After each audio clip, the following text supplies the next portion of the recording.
నమస్తే, welcome to ARK TV. Karimnagar MP Bandi Sanjay పై మంత్రి Ponnam Prabhakar serious అయ్యారు. తన తల్లిని అవమానించేలా బండి సంజయ్ మాట్లాడారని పొన్నం మండిపడ్డారు.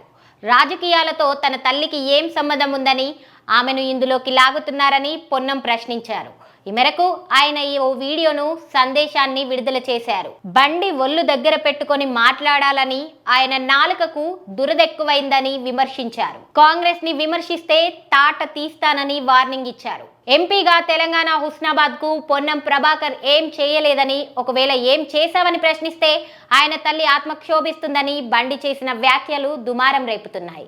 దీనిపై స్పందించిన పొన్నం, బతికున్న ఆమెను అవమానపరుస్తారా? 3 సార్లు ఎమ్మెల్యేగా ఓడిపోయావు. నా దయా దాక్షిణ్యాల మీద అర్బన్ బ్యాంక్ డైరెక్టర్ అయ్యావు. ఇవాళ నువ్వు మాట్లాడుతున్నావా? జాగ్రత్త అని బండిని ఉద్దేశించి పొన్నం ఆగ్రహం వ్యక్తం చేశారు. 5 ఏళ్ల టైంలో ఎంపీగా కరీంనగర్కి ఏం చేశావని ప్రశ్నించారు. రాజకీయ డ్రామాలకు తెరలేపుతూ ప్రజలను కన్ఫ్యూజ్ చేస్తున్నావని అన్నారు. శ్రీరాముని పేరు మీద ఓట్లు అడగడం దారుణమన్నారు. కాంగ్రెస్ కార్యకర్తలు తలుచుకుంటే యాత్రలు చేయలేదని హెచ్చరించారు.